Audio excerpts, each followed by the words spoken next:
जय हिंद फ्रेंड, हिंदी और प्राइड में आप सभी का स्वागत है। फ्रेंड्स, हिंदी साहित्य का इतिहास जो कि डॉक्टर नगेंद्र संपादित साहित्य है, इसमें हमने प्रीवियस की क्लासेज में रीतिकाल तक कवर कर लिया है और आपने देखा हमारा जो पढ़ाने का पैटर्न रहा है, उनमें हमने समय के साथ काफ़ी बदलाव किया है। अब तो आपको फैक्ट भी कराते हैं मूल गाइड से और साथ ही टेक्स्ट बुक, और उसके बाद लास्ट में आपको 10 या 15 क्वेश्चन देखने को मिलते हैं कि आपका पर टॉपिक जो रेडी हो रहा है, उस पे आपका कॉन्फिडेंस लेवल क्या है, क्वेश्चन का पैटर्न क्या है। बहुत सारे स्टूडेंट का ये एक क्वेरी रहता है कि मैम ये बताइए कि जो ये आप करा रही हैं सीरीज़, क्या ये हमारे लिए इम्पोर्टेंट है? यानी कोई टीजीटी, पीजीटी का स्टूडेंट हो सकता है, हायर कमीशन का हो सकता है, यूजीसी नेट का हो सकता है। तो आप सभी के लिए 1 या 2 मिनट का ही ऐसे वीडियो बनाएँ, हालाँकि हम विस्तार से इस पे बहुत अच्छे से चर्चा करेंगे। लेकिन हम आपको यहाँ पे जो ये पुस्तकों की सीरीज को दिखा रहे हैं, चाहे वो हिंदी साहित्य का इतिहास शुक्ल जी का हो, हिंदी साहित्य का डॉक्टर नगेंद्र संपादित ये वाला हम लेकर चल रहे हैं। भारतीय काव्यशास्त्र और पाश्चात्य काव्यशास्त्र, निशा अग्रवाल, भगीरथ मिश्र जो कि भारतीय काव्यशास्त्र पे इन्होंने काम किया है, और साथ ही पाश्चात्य के लिए हम अनिल कुमार का और साथ ही मूल गाइड का प्रयोग करके आपको काव्यशास्त्र की सीरीज को कराने वाले हैं।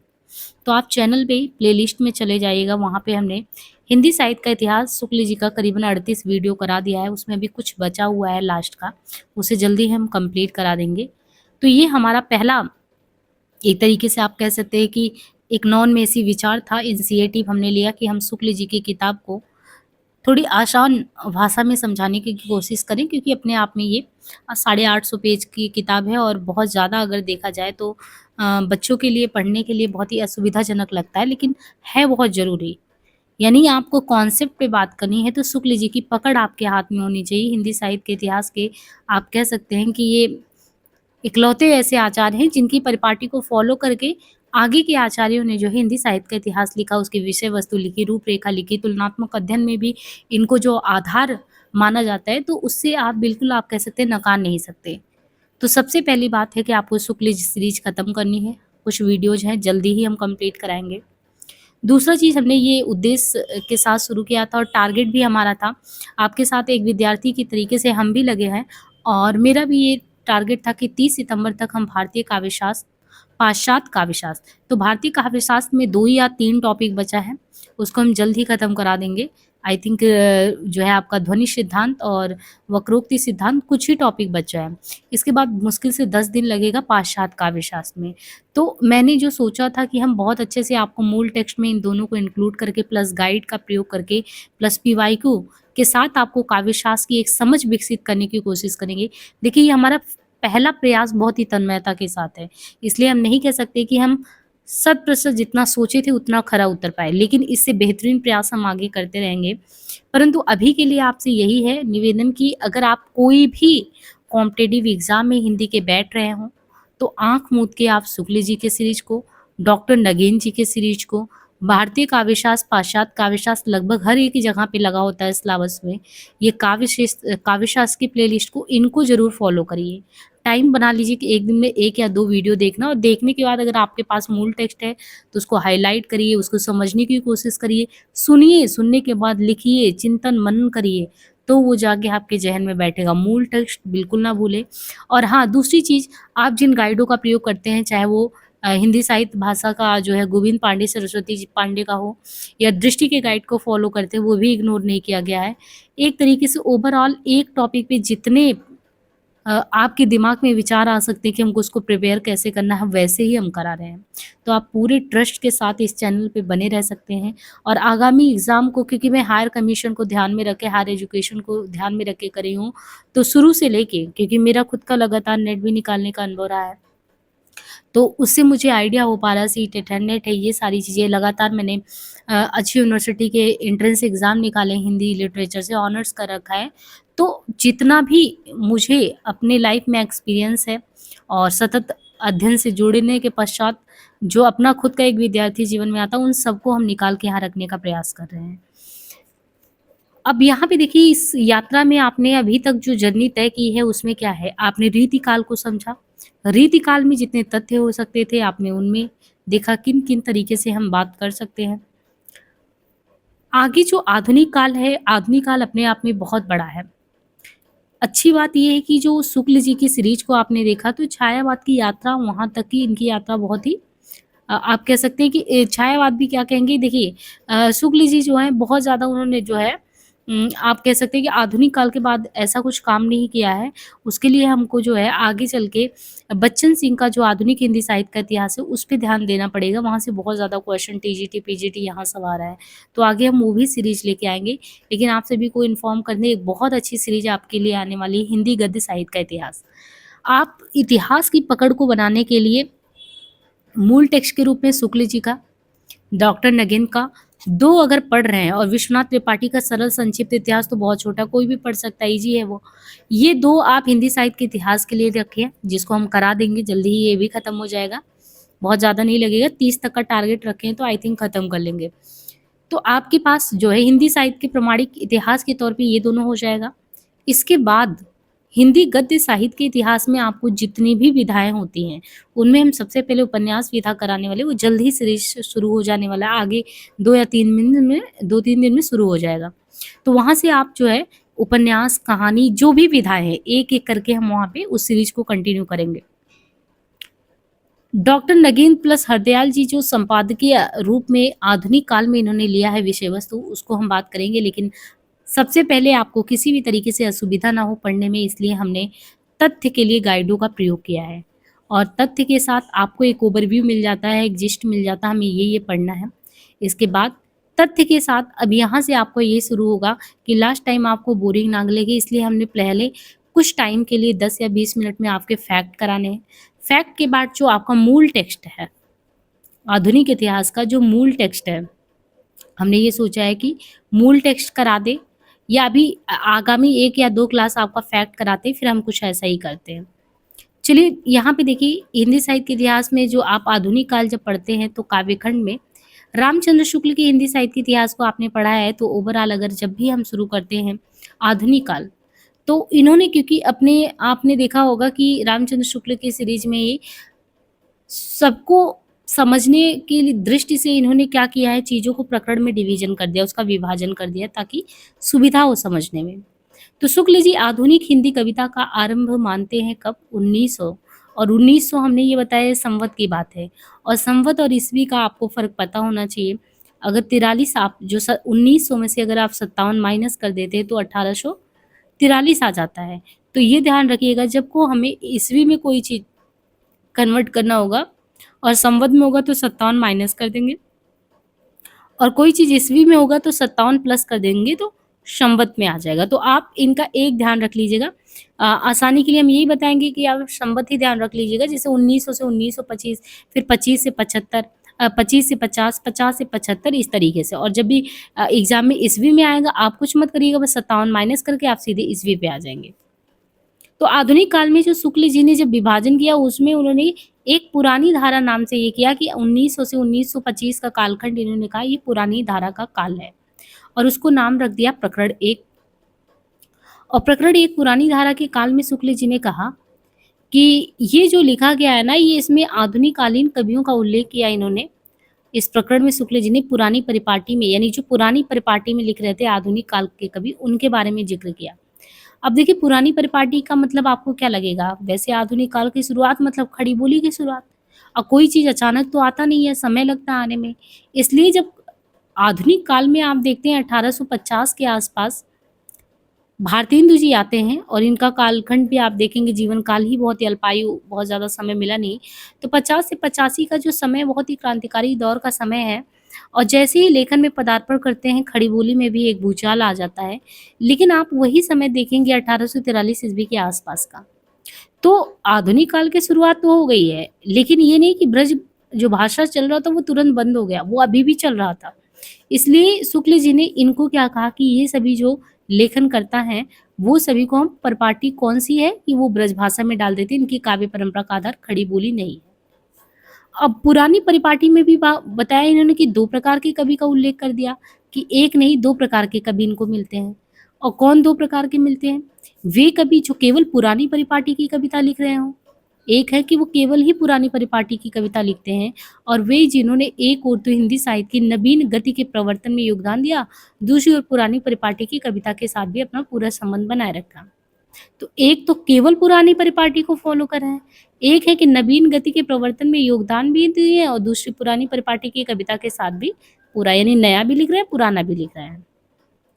जो पहले प्रकार वाले हैं, उनके कवियों में कौन आते हैं? तो आपको यही ध्यान रखना कि जो पुरानी परिपाटी में इसमें इन्होंने किसको रखा है, शुक्ल जी ने किसको रखा है? सेवक, महाराज रघुराज, रीवा नरेश, सरदार, बाबा रघुनाथ दास, राम स्नेही, ललित किशोरी, शाह कुंदनलाल, राजा लक्ष्मण सिंह, लक्षीराम ब्रह्मभट्ट, गोविंद गिल्लाभाई और नवनीत चौबे। याद हो हमने जो रीतिकाल पढ़ा था, रीतिकाल में इन सभी का जिक्र हुआ था। जैसे वहाँ पे हमने आपको पढ़ाया था सर्वांग निरूपक कवि, है ना? फिर आपने विशिष्टांग निरूपक कवि देखा था, या उसमें भी उद्भावक आचार्य, व्याख्याता आचार्य और शिक्षक आचार्य कौन-कौन होते हैं। ऐसे ही इन्होंने क्या किया कि प्रकरण 1 में इन्होंने रख दिया कि जो 1843 ईस्वी से लेके और आगे का दौर जो रहा है, इसमें जो लेखन करता रहे वो अचानक खड़ी बोली में नहीं आए, ये अपनी पुरानी परिपाटी को नहीं छोड़ पाए। और पुरानी परिपाटी तो छोड़ो, कुछ लोग ऐसे भी थे जो पहले वर्ग में आते थे, वो पूरी तरह पुरानी थे, पुरानी परिपाटी को फॉलो करते थे, और कुछ ऐसे थे जो नवीन गति के साथ लिख रहे थे, लेकिन पुराना भी जो है उसमें अपने साथ लेके चल रहे थे। पर ये जो है, ये तो पुरानी वाले हैं और इनको ज़्यादातर आपने रीतिकाल में पढ़ा है। तो ये ध्यान रखिएगा कि कौन पुरानी परिपाटी के थे, क्योंकि ये शुक्ल जी की किताब से बहुत क्वेश्चन आता है और आपसे सीधे-सीधे ये पूछा जा सकता है कि पुरानी परिपाटी में इन्होंने किसको-किसको रखा है। और ऐसे जो कवि हैं, लेखक हैं जिनका नाम है, जो आप गलत कर सकते हैं क्योंकि समानता आप इनको नहीं सुनते। जैसे लक्षीराम ब्रह्मभट्ट हैं, गोविंद गिल्लाभाई का तो भी सुनने में आता है, और इनका ललित किशोरी, शाह कुंदन लाल का बहुत कम, इवन मैं भी लगातार हिंदी पढ़ रही हूँ, इतना सुनने में नहीं आता। तो आपको ये ध्यान रखना कि किनको जो है शुक्ल जी ने पुरानी परिपाटी में रखा है। सेवक है महाराज रघुराज सिंह, रीवा नरेश, सरदार बाबा रघुनाथ दास, राम स्नेही, ललित किशोरी, शाह कुंदन लाल, राजा लक्ष्मण सिंह, लक्षीराम ब्रह्मभट्ट, गोविंद गिल्लाभाई और नवनीत चौबे। और दूसरे वर्ग के कवि में, दूसरा वर्ग कहते ही आपके दिमाग में आना चाहिए, इसमें एक तो परंपरावादी जो पुरानी चीज़ों को नहीं छोड़ रहे हैं, प्लस नवनीत, नए विचारों को भी लेके चलने वाले। तो इसमें कौन आगे? अब देखिए, ये पूरे भारतेंदु मंडल के लोग को इनमें रखा गया है।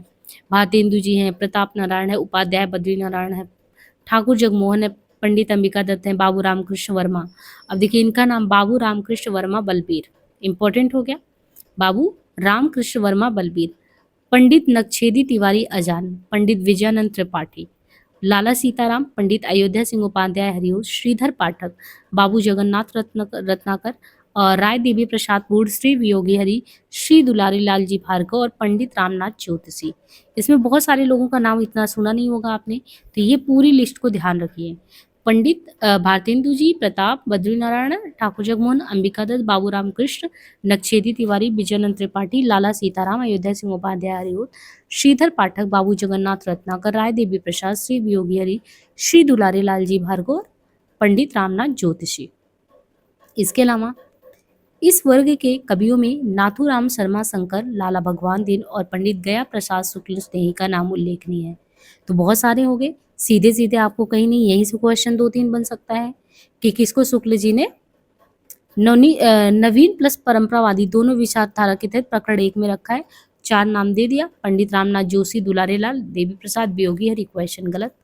तो बिना शुक्ल जी को पढ़े आप शुक्ल जी के सीरीज में भी इनका नाम पढ़ेंगे, और सबसे अच्छी बात है कि शुक्ल जी के सीरीज को हम गाइड से यहाँ पे करा रहे थे, इसमें भी आप पढ़ रहे हैं, इससे एक आइडिया लगेगा, तभी आप मूल टेक्स्ट को समझ पाएंगे।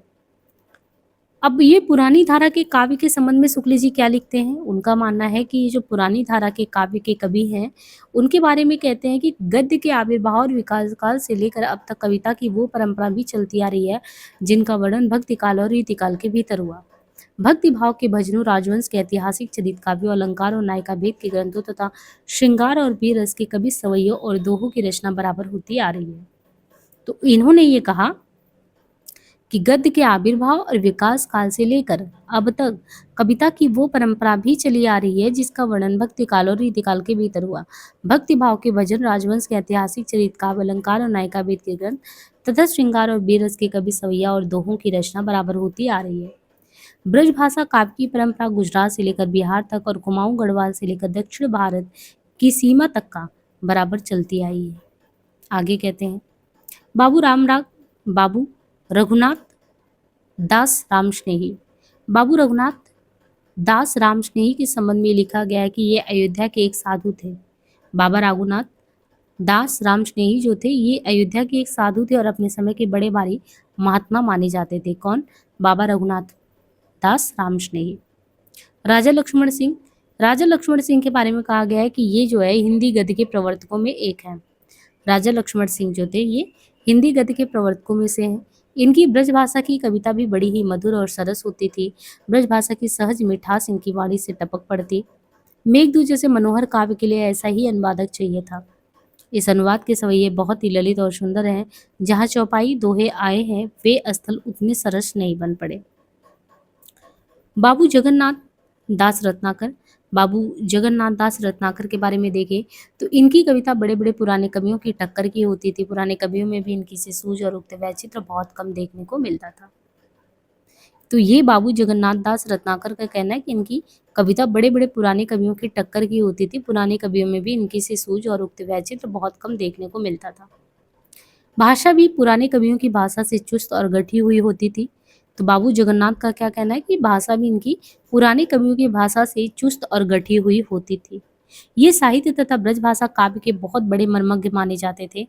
कौन? बाबू जगन्नाथ दास रत्नाकर। श्री वियोगी हरि के बारे में कहते हैं कि ब्रजभूमि, ब्रज भाषा और ब्रजपति के अनन्य उपासक हैं। मतलब वियोगी हरि ब्रजभूमि, ब्रजभाषा और ब्रजपति के अनन्य उपासक है। ऐसे रसिक जीव इस रूखे जमाने में कम ही दिखाई पड़ते हैं। तो ये एक तरीके से कहते हैं कि ये ब्रजभूमि, ब्रजभाषा, ब्रजपति के उपासक तो हैं ही, और ऐसे रसिक जीव इस रूखे जमाने में कम दिखाई पड़ते हैं। उन्होंने अधिकतर पुराने कृष्ण भक्त कवियों की पद्धति पर बहुत से रसीले तथा भक्ति भावपूर्ण पदों की रचना की, जिन्हें सुनकर आजकल के रसिक भक्त भी बलिहारी हैं। तो ये किसके बारे में कहा गया है? किस रसिक भक्त भी बलिहारी है? श्री वियोगी हरि के बारे में। गोविंद गिल्ला भाई की प्रशंसा करते हुए ये लिखते हैं, क्या लिखते हैं? गोविंद गिल्ला भाई की प्रशंसा करते हुए इन्होंने लिखा है कि ब्रज भाषा की कविता इनकी बहुत ही सुंदर और पुराने कवियों की टक्कर की होती थी। गोविंद गिल्ला भाई इनकी प्रशंसा करते हुए इन्होंने लिखा कि ब्रज भाषा की कविता इनकी बहुत ही सुंदर और पुराने कवियों की टक्कर की होती थी। किसकी? गोविंद गिल्ला भाई की। मिश्र जी प्रताप नारायण मिश्र समस्या पूर्ति और पुराने ढंग की श्रृंगारी कविता बहुत ही अच्छी करते थे। तो मिश्र जी जो थे ये प्रताप नारायण मिश्र समस्या पूर्ति और पुराने ढंग की श्रृंगारी कविता बहुत अच्छी करते थे। पपीहा जब पूछिए पीयू कहाँ की अच्छी पूर्ति उन्होंने की थी। पपिया जब पूछे पीयू कहाँ की अच्छी पूर्ति किसने की थी? तो मिश्र जी ने की थी, प्रताप नारायण जी ने। ठाकुर साहब जगमोहन ठाकुर ने कविता सवैयों में मेघदूत का भी बहुत सरल अनुवाद किया है। कवि दुलारी लाल जी भार्गव को आचार्य शुक्ल ने कविवर बिहारी लाल की परंपरा का वर्तमान प्रतिनिधि कहा है। किसको कहा है? कवि दुलारी लाल जी भार्गव को शुक्ल ने कविवर बिहारी लाल की परंपरा का वर्तमान प्रतिनिधि कहा है। कुछ दोहों में देशभक्ति, अछूत उद्धार, राष्ट्रीय आंदोलन इत्यादि की भावना का अनूठेपन के साथ समावेश करके इन्होंने पुराने सांचे में नया मसाला ढालने की अच्छी कला दिखाई है। किसके बारे में कहा? कि दुलारे लाल जी भार्गव जो है शुक्ल ने कविवर बिहारी की परंपरा का वर्तमान निधि दुलारे को कहा कि कुछ दोहों में देशभक्ति, अछूत उद्धार, राष्ट्रीय आंदोलन इत्यादि की भावना को अनूठेपन के साथ समावेश करके इन्होंने पुराने सांचे में नया मसाला ढालने की अच्छी कला दिखाई है। आधुनिक काव्य क्षेत्र में दुलारी लाल जी ने ब्रजभाषा काव्य चमत्कारिक पद्धति का एक प्रकार से पुनरुद्धार करने का ही प्रयास किया है। अब जिस तरीके से हमने प्रकरण 1 देखा था इनका, वैसे ही आप देखेंगे शुक्ल जी ने प्रकरण 2 बांटा और संवत में वही चीज 1925 है, जिसको आप ईस्वी में कन्वर्ट करेंगे 57 माइनस कर देंगे, और 25 से 50 के दौरान में जिसको ये नई धारा का पहला उत्थान कहते हैं। यहाँ ध्यान रखिए प्रकरण 1 को कोई उत्थान नहीं कहते, लेकिन जब नई धारा का दूसरा प्रकरण आता है जिसको, क्योंकि उसको तो पुरानी धारा कह रहे थे, और जैसे ही 25 से शुरू होती है यात्रा तो इसको ये नाम दे देते हैं कि नई धारा यानी प्रथम उत्थान। और प्रथम उत्थान का मतलब कि नवीन धारा का पहला उत्थान, जिसमें हरिश्चंद्र हैं, प्रताप नारायण मिश्र हैं, अंबिका दत्त हैं, राधा कृष्ण हैं, बद्री नारायण हैं। इस प्रकरण में भारतेंदु हरिश्चंद एवं उनके मंडल के सहयोगी लेखकों के काव्य लेखन तथा कविता में उनके योगदान की चर्चा की गई है। भारतेंदु जी ने जिस प्रकार गद्य की भाषा का स्वरूप स्थिर करके गद्य साहित्य को देश काल के अनुसार नए नए विषयों की ओर लगाया, उसी प्रकार कविता की धारा को भी नए नए क्षेत्र की ओर मोड़ा। इस रंग में सबसे ऊंचा स्वर उनका क्या गूंजा, देशभक्ति की वाणी में। उसी से लगे हुए विषय में, लोकहित में, समाज सुधार में, मातृभाषा के उद्धार में इनमें लगे रहे। हास्य और विनोद के नए विषय भी इस काल में कविता को प्रमुख हुए, यानी उसको भी प्रमुखता दिया जाने लगा। साहित्य के इस नए युग के आरंभ से कई प्रकार के नए आलम्बन सामने आने लगे। अब जैसे पुरानी लकीर के फकीर, नए फैशन के गुलाम, नोच खसोट करने वाले अदालती अमले, मूर्ख और खुशामदी रईस, नाम या दाम के भूखे देशभक्त इत्यादि। इसी प्रकार वीरता के आश्रय भी जन्मभूमि के उद्धार के लिए रक्त बहाने वाले, अन्याय और अत्याचार का दमन करने वाले इतिहास प्रसिद्ध वीर होने लगे। इस नई धारा की कविता के भीतर जिन नए नए विषयों के प्रतिबिंब आए, वे अपनी नवीनता से आकर्षित करने के अलावा नूतन परिस्थिति के साथ हमारे मनोविकारों का सामंजस्य भी घटित कर चले। काल चक्र के फेर से जिस नई परिस्थिति के बीच हम पड़ जाते हैं, उसका सामना करने योग्य अपनी बुद्धि को बनाए बिना जैसे काम ही नहीं चलता, वैसे ही उसकी और अपनी रागात्मक वृत्ति को उन्मुख किए बिना हमारा जीवन फीका, नीरस, शिथिल और आसक्त रहता है। ब्रजभाषा संबंधी सुधार में भारतेंदु जी की भूमिका। तो देखिए, ब्रजभाषा संबंधी सुधार में भारतेंदु जी की भूमिका को देखें तो प्रकरण 1 है, उनमें जो है शुक्ल जी ने यही लिखा है भूमिका में कि भारतेंदु जी ने जिस प्रकार हिंदी गद्य की भाषा का परिष्कार किया, यानी ये प्रकरण 1 में ही कहते हैं, प्रकरण 2 में नहीं कहते हैं, बल्कि भारतेंदु की भूमिका ब्रजभाषा संबंधी सुधार में कहते हैं कि भारतेंदु जी ने जिस प्रकार हिंदी गद्य की भाषा का परिष्कार किया, उसी प्रकार काव्य की ब्रजभाषा का भी। काव्य का क्या है, ब्रजभाषा है, हिंदी का तो खड़ी बोली था ही। उन्होंने देखा कि बहुत से शब्द जिन्हें बोलचाल से उठे कई सौ वर्ष हो गए थे, कविता और सवैयों में बराबर लाए जाते हैं। इसके कारण कविता जनसाधारण की भाषा से दूर पड़ती जाती चली जाती है। बहुत से शब्द तो प्राकृत और अपभ्रंश काल की परंपरा के स्मारक के रूप में ही बने हुए थे। चक्को, भुआल, ठायो, दी, ऊनो, लोयो आदि के कारण बहुत से लोग ब्रजभाषा की कविता से किनारा खींचने लगे। दूसरा दोष जो बढ़ते बढ़ते बहुत बुरी हद को पहुंच गया, ये शब्दों के तोड़ मरोड़ और गढ़न के शब्दों का प्रयोग। उन्होंने ऐसे शब्दों को भरसक अपनी कविता से दूर रखा और अपने रसीले सवैये में जहां तक हो सकता था वहां तक बोलचाल की ब्रजभाषा का व्यवहार किया। इसी से उनके जीवन काल में ही उनके सवैये चारों ओर सुनाई देने लगे। कविता के स्वरूप में परिवर्तन पर बात करते हुए कहते हैं, शुक्ल जी की प्रथम उत्थान के भीतर, यानी जो उन्होंने प्रकरण 2 प्रथम उत्थान कहा था, उसके भीतर कहते हैं कि कैसे काव्यगत विषयों के विस्तार के साथ की कविता का स्वरूप भी समय के साथ बदलता गया और विषयों की अनेक रूपता के साथ साथ उसके विधान का ढंग भी बदल चला गया, यानी वो भी बदलता चला गया। और प्राचीन धारा में मुक्तक और प्रबंध की जो प्रणाली चली आती थी, उससे कुछ अलग का अनुसरण करना पड़ा। पुरानी कविता में प्रबंध का रूप कथात्मक और वस्तु वर्णनात्मक ही चला आता था, या तो पौराणिक कथा, ऐतिहासिक वृत्तों को लेकर छोटे छोटे आख्यान काव्य रचे जाते थे। तो देखिए, काव्य की विषय वस्तु में एक लेखन की प्रणाली में प्रबंधात्मकता होता है और एक प्रबंधात्मक दृष्टि एक मुक्तक है। लेकिन यहाँ पे इन्होंने जब प्रकरण 1 में पुरानी परिपाटी के कवियों को रखा है, तो आधुनिक काल में ये कहते हैं कि जो पुरानी कविता में प्रबंध का रूप था वो कथात्मक या वर्णनात्मक होता था और उसमें भी कथा का आधार पौराणिक, ऐतिहासिक, इनके छोटे छोटे आख्यान को लेकर करते। जैसे आपने पद्मावत पढ़ा हो, रामचरितमानस, रामचंद्रिका, छत्र प्रकाश, सुदामा चरित, दान लीला, श्रीहरण लीला, ये सभी, अथवा विवाह विवाह मृग्या, झूला हिंडोला, ऋतु विहार आदि को लेकर वस्तु वर्णनात्मक प्रबंध। अनेक प्रकार के सामान्य विषयों पर जैसे बुढ़ापा, विधि विडंबना, जगत सच्चाई, सार गो रक्षा, माता का स्नेह, सपूत कपूत, कुछ दूर तक चलती हुई विचारों और भावों की मिश्रित धारा के रूप में छोटी छोटी प्रबंध और निबंधों की चाल नहीं थी। इस प्रकार के विषय कुछ उक्त वैचित्र के साथ एक ही पद में कहे जाते थे, अर्थात विमुक्तक की सूक्तियों के रूप में ही होते थे।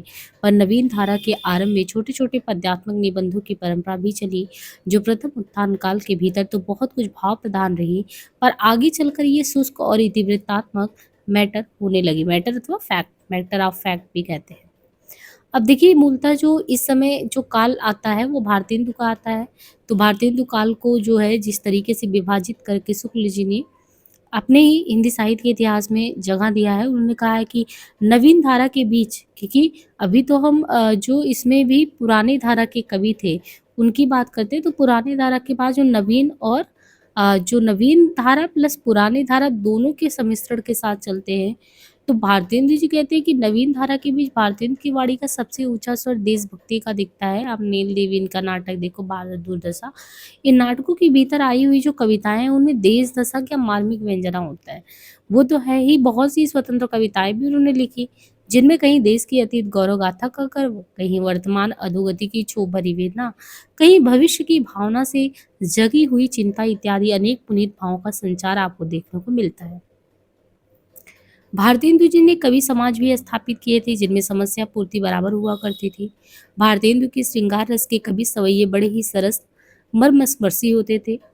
भारतेंदु जी ने हिंदी काव्य को केवल नए-नए विषयों की ओर ही उन्मुख किया, उनके भीतर किसी नवीन विधान या प्रणाली का सूत्रपात नहीं किया। तो भारतेंदु जी ने क्या किया? हिंदी काव्य को केवल नए-नए विषयों की ओर ही उन्मुख किया, उसके भीतर किसी नवीन विधान या प्रणाली का सूत्रपात नहीं किया। वे केवल नर प्रकृति के कवि थे। बाह्य प्रकृति की अनेक रूपता के साथ उनके हृदय का सामंजस्य नहीं हो पाता।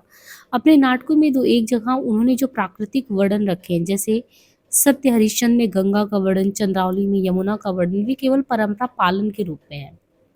तो एक तो ये कहते हैं कि जो ये सभी जितनी भी बातें हो रही हैं, आचार्य कह रहे हैं, ये भारतेंदु जी के लिए है, क्योंकि उन्होंने 50 से 85 का जो उनका कालखंड रहा, एक तो कहा गया कि उनके बारे में देशभक्ति को केंद्र में रख के चीज़ें लिखा, फिर कवि समाज भी स्थापित किए, जिनमें उनकी समस्या पूर्ति एक खासियत था पूरे भारतेंदु काल में। जैसे 5-6 लोग हों, समस्या पूर्ति यही होता था कि एक साथ बैठे, किसी ने एक पंक्ति उठा दिया, उस पंक्ति का पूरा करना। तो समस्या पूर्ति बहुत ज़्यादा प्रचलन में था, और इनके समय में श्रृंगार रस के कवि सवैये बड़े ही सरस मर्मस्पर्शी ढंग से लिखे होते, और यहाँ पे नए-नए विषयों की ओर भारतीय जो ये हिंदी काव्य को केवल नए-नए विषयों की ओर ही उन्मुख उन्होंने किया, भीतर किसी नवीन विधान या प्रणाली का सूत्रपात नहीं किया। वे केवल नर प्रकृति के कवि थे, बाह्य प्रकृति की अनेक रूपता के साथ उनके हृदय का सामंजस्य नहीं हो पाता। और गद्य को जिस परिमाण में भारतेंदु ने नए-नए विषयों और मार्गों की ओर लगाया, उस परिमाण में पद्य को नहीं लगाया। उनकी ज़्यादातर कविता तो कृष्ण भक्त कवियों के अनुकरण पर गेय पदों के रूप में है, जिनमें राधा कृष्ण की प्रेम लीला और विहार का वर्णन देखने को मिलता है।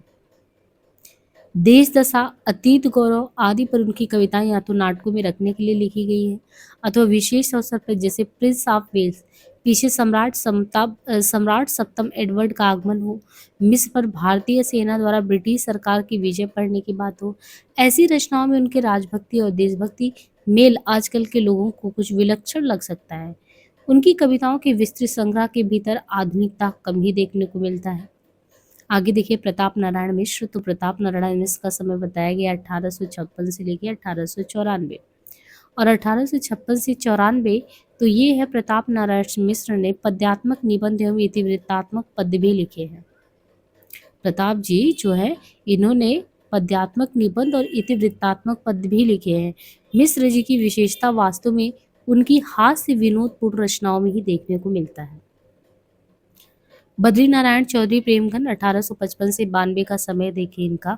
तो बद्रीनारायण इनको बताया गया कि इन्होंने अधिकतर विशेष अवसरों पर, जैसे दादा भाई नौरोजी के पार्लियामेंट के मेंबर होने के अवसर पर, महारानी विक्टोरिया की हीरक जुबली के अवसर पर, नागरिक की कचहरियों में प्रवेश पाने पर, प्रयाग के सनातन धर्म महासम्मेलन संवत 1963 के अवसर पर आनंद आदि प्रकट करने के लिए कविताएं लिखी है। किसने लिखा है ये सब? बद्रीनारायण चौधरी प्रेमघन। तो इन्होंने, इनकी विषय वस्तु को ध्यान दीजिए कि अधिकतर विषयों पर इन्होंने, जैसे नौरोजी के पार्लियामेंट के मेंबर होने के अवसर पे, विक्टोरिया की हीरक जुबली के अवसर पे, नागरिक के कचहरी में प्रवेश पाने पर, सनातन धर्म महासम्मेलन के अवसर पे, इन पे कविताएं लिखी प्रेमघन जी ने। इनके छंदों में, बद्री जी के छंदों में यतिभंग देखने को मिलता है। एक बार जब इस विषय पर मैंने इनसे बातचीत की, तब इन्होंने कहा, मैं यतिभंग को कोई दोष नहीं मानता, पढ़ने वाला ठीक चाहिए। देश की जो राजनीतिक परिस्थिति है, इनकी दृष्टि बराबर उन पे रहती है। देश की दशा सुधारने के लिए जो राजनीतिक या धर्म संबंधी आंदोलन चलते रहे, उन्हें बड़ी उत्कंठा से परखते रहे। विलायत में भी नौरोजी को काला कहे जाने पर इन्होंने कार्य शब्द को लेकर बड़ी सरल और छोटपूर्ण कविता लिखी। उनकी कविताओं में अधिकांशतः गद्यावली चमत्कार प्रवृत्ति नहीं दिखाई पड़ती, पर कुछ कविताएं ऐसी भी हैं जैसे मयंक और आनंद अरुणोदय, जिनमें आपको कहीं लंबे लंबे रूपक और कहीं उपमाओं और उत्प्रेक्षाओं की भरमार देखने को मिलती है। तो ये बद्री जी के बारे में शुक्ल जी के विचार हैं। जगमोहन सिंह जी के बारे में कहते हैं कि ठाकुर जगमोहन सिंह 1857 से 1899 का कालखंड।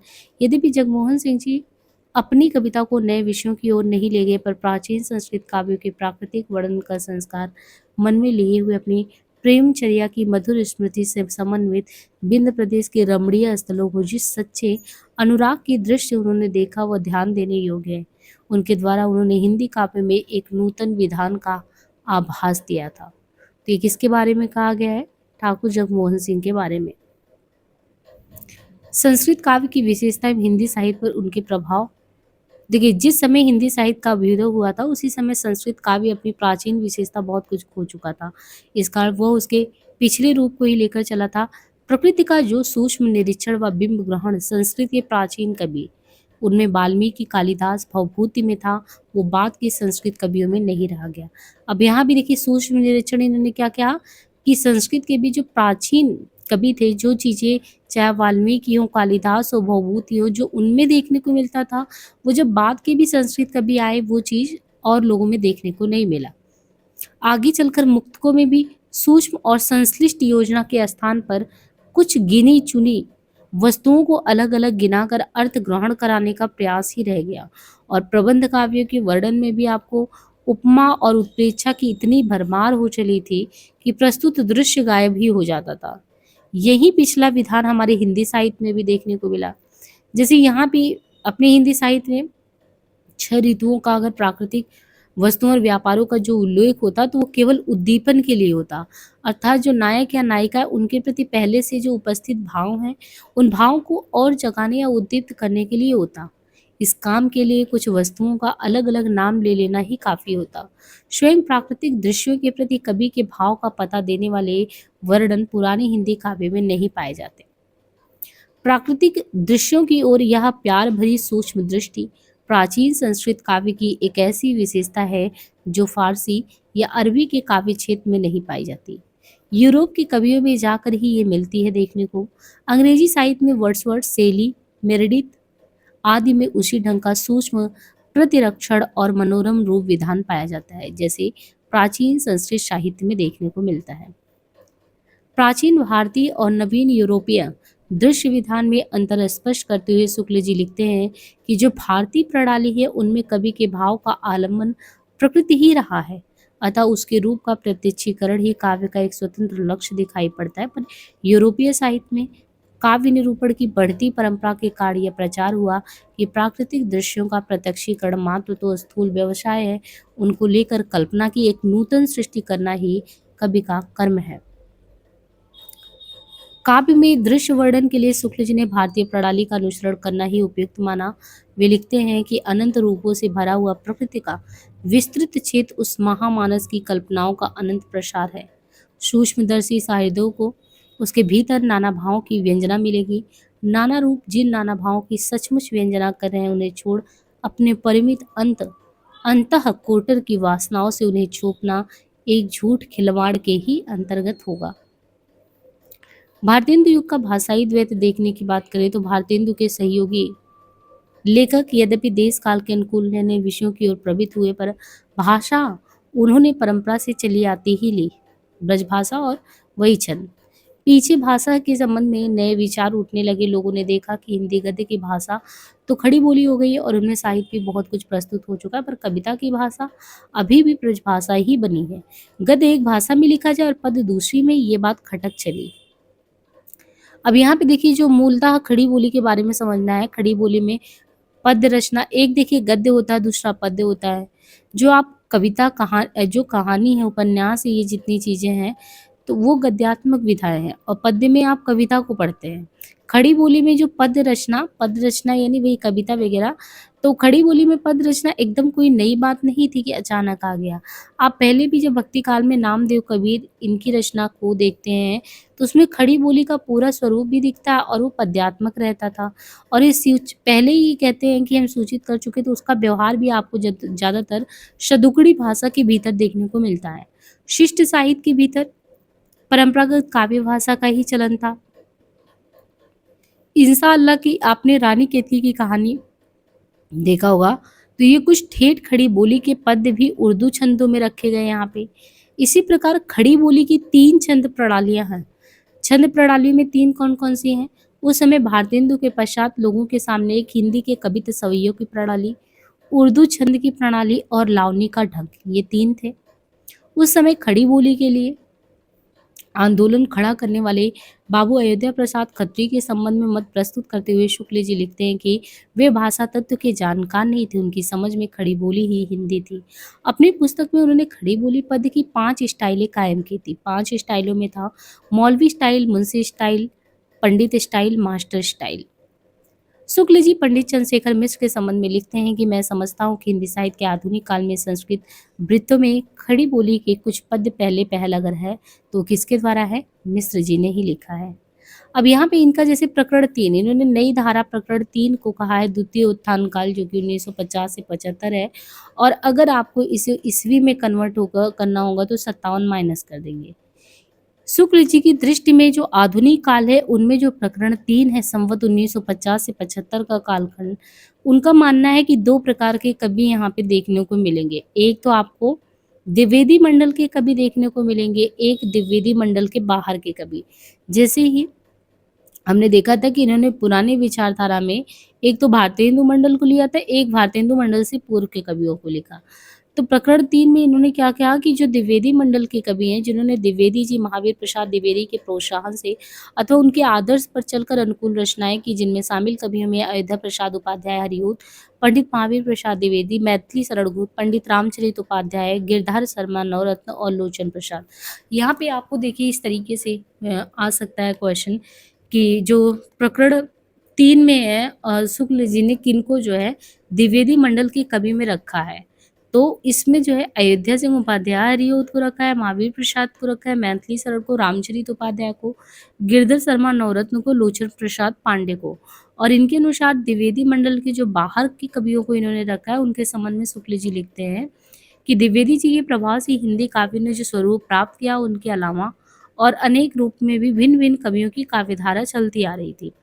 कई एक बहुत अच्छे कवि अपने अपने ढंग पर सरस और प्रभावपूर्ण कविता भी करते आ रहे थे, जिनमें मुख्य है राय देवी प्रसाद पूर्ण, पंडित नाथूराम शंकर शर्मा, पंडित गया प्रसाद शुक्ल स्नेही, पंडित राम नरेश त्रिपाठी, स्वर्गीय लाला भगवान दीन, रूप नारायण पांडे और पंडित सत्यनारायण कविरत्न। इस तरीके से आपको ये देखने में लगा होगा कि द्विवेदी जी के प्रभाव से हिंदी काव्य ने जो स्वरूप लिया था, तो इन्होंने जो इसके अलावा द्विवेदी मंडल के बाहर के कवि को रखा था, उनमें इन्होंने राय देवी प्रसाद जी को रखा था कि ये सब मतलब द्विवेदी जी के प्रभाव से जो है द्विवेदी मंडल के जो बाहर की कवि हैं, उसमें कौन है? ये द्विवेदी जी के प्रभाव से हिंदी काव्य ने जो स्वरूप प्राप्त कर लिया था, उनके प्रभाव में रह के, इनके अलावा और अनेक रूपों में भी भिन्न-भिन्न कवियों की जो काव्यधारा रही थी, कई एक तो बहुत अच्छे कवि निकले हैं जो अपने-अपने ढंग से, तो उनमें ये लोग थे, चाहे राय देवी हो, नाथूराम शंकर शर्मा हो, गया प्रसाद हो, राम नरेश त्रिपाठी हो, स्वर्गीय लाला हो और रूप नारायण पांडे हो, सत्यनारायण कविरत्न हो। क्योंकि अगर आएगा क्वेश्चन तो हम इन दोनों को मिला सकते हैं। हमें बस इतना पता होता है कि ये सभी द्विवेदी काल के कवि हैं, बस इतना पता होता है। ये ध्यान नहीं रहता कि कौन द्विवेदी मंडल के अंदर आते हैं, कौन बाहर आते हैं, क्यों, किस आधार पे जो है शुक्ल जी ने अपने प्रकरण 3 में इन सभी को विभाजित किया है। इनके अतिरिक्त भी ये कहते हैं, जैसे श्रीधर पाठक हैं, तो इनका परिचय प्रकरण के आरंभ में ही दे दिया गया कि सच्ची स्वच्छंदतावाद या रोमांटिसिज्म के प्रवर्तक के रूप में देखें तो श्रीधर पाठक आते हैं। पंडितों की काव्यधारा और सामान्य अनपढ़ जनता की भावधारा के बारे में कि पंडितों की बंधी प्रणाली पर चलने वाली काव्यधारा के साथ साथ सामान्य अपढ़ जनता के बीच एक स्वच्छंद और प्राकृतिक भावधारा भी गीतों के रूप में चलती रही। ठीक उसी प्रकार जैसे बहुत काल में स्थित चली आती हुई पंडितों की साहित्य भाषा के साथ साथ लोक भाषा की स्वाभाविक धारा भी बराबर चलती रही। जब पंडितों की काव्य भाषा स्थिर होकर उत्तरोत्तर आगे बढ़ती हुई लोक भाषा से दूर पड़ जाती है और जनता के हृदय पर प्रभाव जो है वो डालने की उसकी शक्ति क्षीण होने लगती है, तब शिष्ट समुदाय लोक भाषा का सहारा लेकर अपनी काव्य परंपरा में नया जीवन डालता है। यही प्राकृतिक नियम काव्य के स्वरूप के संबंध में भी अटल समझना चाहिए। आगे कहते हैं कि जब जब शिष्टों का काव्य पंडितों द्वारा बंद कर निश्चेष्ट और संकुचित होगा, तब उसे सजीव और चेतन प्रसार देश की सामान्य जनता के बीच स्वच्छंद बहती हुई प्राकृतिक भावधारा से जीवन तत्व ग्रहण करने से ही होगा।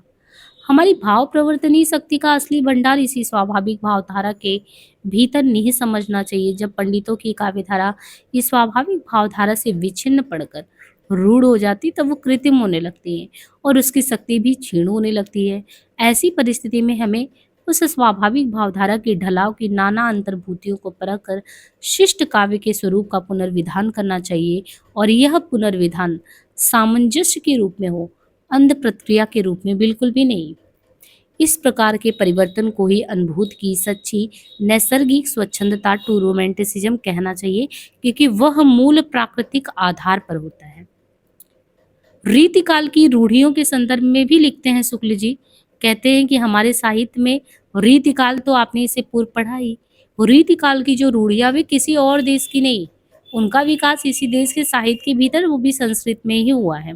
और संस्कृत काव्य और उसी के अनुकरण पर रचित प्राकृतिक अपभ्रंश काव्य भी हमारा ही पुराना काव्य है, पर पंडितों और विद्वानों द्वारा रूप ग्रहण करते रहने और कुछ बंध जाने के कारण जनसाधारण की भावमयी वाग्धारा से कुछ हटा सा लगता है। पर एक ही जाति के बीच आविर्भूत होने के कारण दोनों में कोई मौलिक पार्थक्य नहीं है। अब ये एक एक करके आपको जो इसमें इन्होंने जिनको रखा है, जिनको इस क्षेत्र से बाहर रखा, उनके बारे में जो है बताते हैं। पंडित श्रीधर पाठक हो या जो भी हैं द्विवेदी काल के कवियों का, उनका इन्होंने जिक्र किया है। लेकिन हमें लगता है कि करीबन इन्होंने 50 मिनट आपको ये करवा दिया है।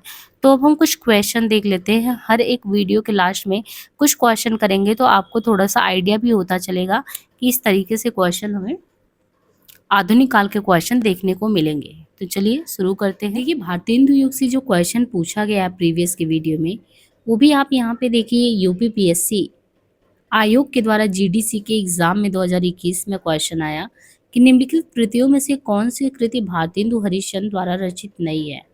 वर्षा विनोद, वेणुगीत, पायस, पयोनिधि, गीत गोविंदानंद। तो गीत गोविंदानंद, पायस, पयोनिधि, वर्षा विनोद में से कौन सा जो है भारतेंदु जी के द्वारा रचित नहीं है? इसमें देखिए, जो पायस पयोनिधि है, ये जो है रचना इनका नहीं है। भारतेंदु जी द्वारा पायस पयोनिधि नहीं है, बल्कि गोविंद गिल्ला भाई है।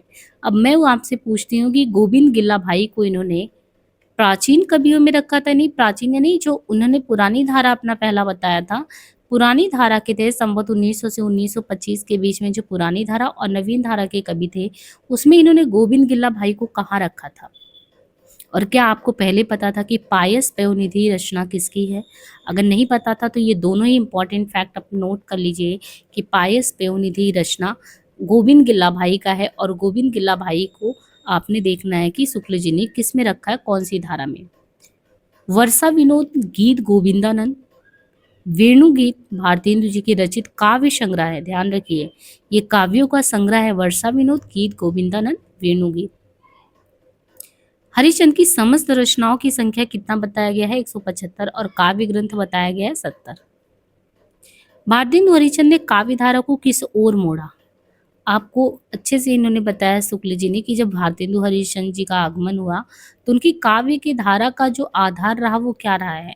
स्वदेश प्रेम, निर्गुण रीति और श्रृंगार प्रियता। तो आपने देखा वो स्वदेश प्रेम पे जोर देते हैं। आपने देखा देशभक्ति अनुराग पे, चाहे वो नील देवी, भारत दुर्दशा नाटक, आपने अंधेर नगरी, हर एक के केंद्र में जो है उनका देशभक्ति का रूप देखने को मिलता था।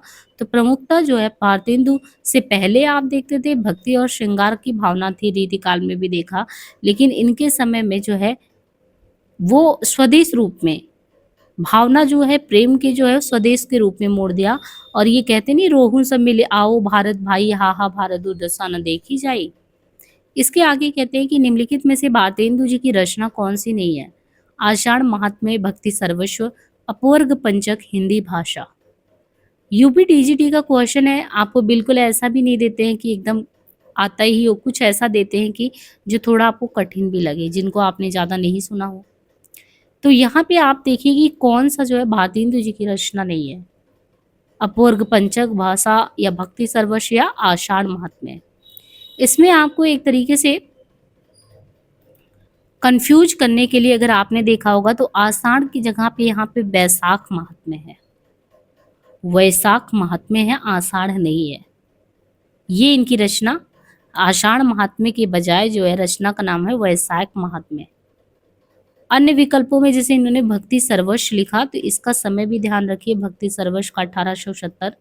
अपवर्ग पंचक भी उनकी कृति है, तथा हिंदी भाषा उनके द्वारा संपादित निबंध संग्रह। ये भी ज्यादातर आपने नहीं पढ़ा होगा, पता लगा हरदेव बारी हो गए या और भी ऐसे लेखकों का नाम रख दिया तो कंफ्यूज हो सकते हैं, क्योंकि ये इनका जो है ये संपादित निबंध संग्रह है।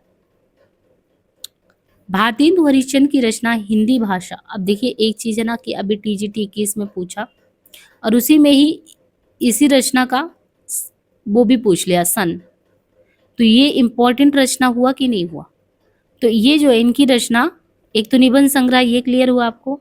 ये निबंध संग्रह का प्रकाशन वर्ष 1890 है और इनका समय 9 सितंबर 1850 बताया गया है और मृत्यु 6 जनवरी 1885। कुल 35 वर्ष की अल्पायु में ही इनका निधन हो गया। कवि वचन सुधा, हरिश्चंद्र चंद्रिका, बालाबोधनी पत्रिका, इन सभी का संपादन किया, लेकिन पत्रिकाओं के संपादन से भी ज्यादा इनका अगर ख्याति का आधार रहा तो वो रहा नाटक लेखन। नाटक लेखन से प्रसिद्धि मिली थी भारतेंदु जी को, विशेषकर वो भी 1880 में जब इन्होंने भारत दुर्दशा लिखी। 81 में तो अंधेर नगरी देखने को मिलता ही है हिंदी साहित्य में। और हिंदी भाषा जो करके है ये एक निबंध संग्रह है। भारतेंदु कृत तदीय सर्वस्व किसका अनुवाद है? भारतेंदु जी का तदीय सर्वस्व, ये किसका अनुवाद है इनका? तो इनका तदीय सर्वस्व नारद भक्ति सूत्र का अनुवाद है। देखिए भारतेंदु कृत तदीय सर्वस्व 1874 ईस्वी नारद भक्ति सूत्र का अनुवाद है। इन्होंने शांडिल्य भक्ति सूत्र का अनुवाद भक्ति सूत्र वैजयंती से किया। एक तो तदीय सर्वस्व है 1874, नारद भक्ति सूत्र का अनुवाद कौन सा है? तदीय सर्वस्व कब आया? 1874 में। ऐसे ही शांडिल्य भक्ति सूत्र, उसका अनुवाद भक्ति सूत्र वैजयंती से आया। भारतेंदु हरिश्चंद्र ने लगभग कितने 70 काव्य ग्रंथ लिख रहे थे और जिनमें प्रमुख रूप से जो इनके काव्य ग्रंथ है उनमें भक्ति सर्वस्व, प्रेम मालिका, वैशाख महात्म्य, प्रेम सरोवर, वक्री विलाप, रिपुनाष्टक, तन्मय लीला। इन्होंने फूलों का गुच्छा नामक कविता भी खड़ी बोली में लिखा। भारतेंदु की रचनाओं का संग्रह किस नाम से है? तो भारतेंदु जी की रचनाओं का संग्रह भारतेंदु ग्रंथावली नाम से है। इनका संपादन, तो भारतेंदु की रचनाओं का संग्रह एक तो भारतेंदु ग्रंथावली नाम से है और इसका संपादन अगर देखें तो ब्रजरत्न दास ने किया। इसका संपादन किसने किया? ब्रजरत्न दास ने किया। भारतेंदु के संबंध में डॉक्टर राम स्वरूप चतुर्वेदी ने लिखा है कि कविता में उनका संस्कार है, गद्य में विचार। तो भारतेंदु की रचनाओं का संग्रह भारतेंदु ग्रंथावली नाम से है, संपादन ब्रजरत्न दास ने किया। भारतेंदु के संबंध में राम स्वरूप चतुर्वेदी ने लिखा है, कविता में उनका संस्कार है, गद्य में विचार। हिंदी साहित्य में राष्ट्रीय चेतना के संवाहक और आधुनिक चेतना के प्रणेता प्रथम साहित्यकार है।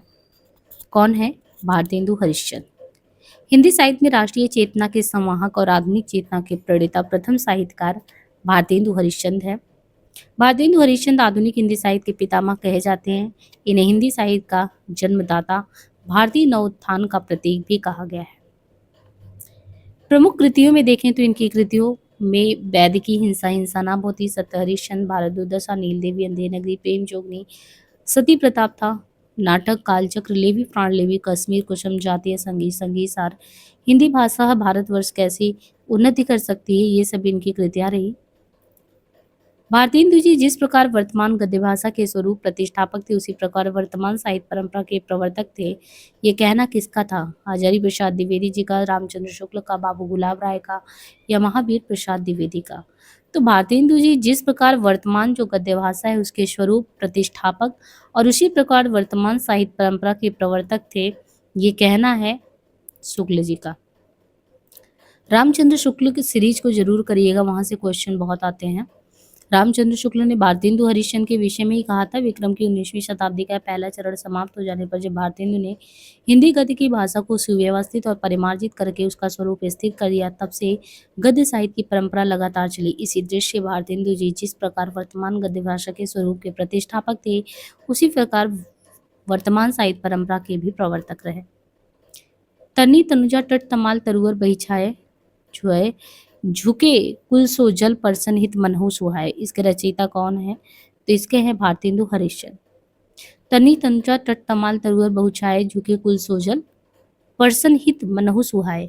उपरोक्त काव्य पंक्तियां जो है ये किसकी है? तो ये पंक्तियां हैं भारतेंदु हरिश्चंद्र की प्रमुख काव्य कृति प्रेम माधुरी की यमुना छवि से ली गई पंक्तियां।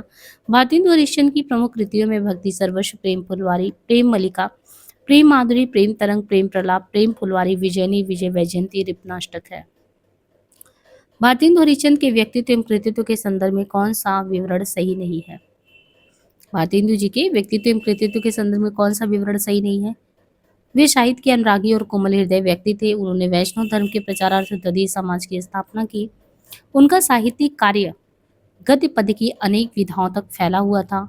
उन्होंने प्राचीन की पूर्ण उपेक्षा, देखिए पकड़िए क्वेश्चन, उन्होंने कहा कि प्राचीन की पूर्ण उपेक्षा करके नवीन को पूर्णता अंगीकार किया। अब ये पूर्ण और नवीन, प्राचीन और नवीन करके आपने देखा शुक्ल जी ने इस तरीके से व्याख्यायित किया है।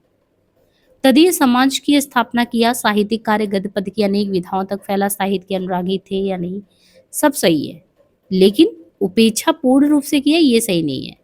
भारतेंदु जी के व्यक्तित्व एवं कृतित्व के संदर्भ में उपरोक्त विवरण सही नहीं, क्योंकि भारतेंदु जी ने समाज सुधार, राष्ट्र प्रेम, इन नवीन विषयों को अपनाया, तो साथ ही साथ ईश्वर भक्ति आदि प्राचीन विषयों पर भी कविता लिखी। वैष्णव धर्म के प्रचार के लिए उन्होंने तदीय समाज की स्थापना की। तो किसके लिए? वैष्णव धर्म के प्रचार के लिए उन्होंने तदीय समाज की स्थापना की। तो यहाँ पे हमने कुल 10 क्वेश्चन देखे और इनमें हमने देखा भारतेंदु युग से किस किस एंगल से क्वेश्चन पूछा जाता है। बहुत ज़्यादा नहीं, हर एक क्वेश्चन वीडियो के लास्ट में आपको 10 ही क्वेश्चन दिखाएंगे, लेकिन इम्पॉर्टेंट क्या है क्वेश्चन की व्याख्या के साथ बताएंगे कि हाँ ये चीज़ें यहाँ से इस तरीके से आता है। मुझे उम्मीद है कि आधुनिक काल का पहला पार्ट जो आपको समझ में आएगा, इसमें हमने अभी आधुनिक काल के तथ्यों पे ही बात किया है, अभी हम मूल टेक्स्ट पे नहीं आए हैं। और आप सभी से प्रॉमिस है कि हम फैक्ट पूरा कंप्लीट कराएंगे और फैक्ट के साथ ही आपको जो आपका कॉन्सेप्ट है वो भी किताब से पूरा कंप्लीट होगा। डॉक्टर नगेंद्र की जो सीरीज है उसको अच्छे से कंप्लीट कराया जाएगा। चैनल पे पहली बार आए हो, लाइक शेयर सब्सक्राइब ना करना भूलें। आज के लिए इतना ही, धन्यवाद।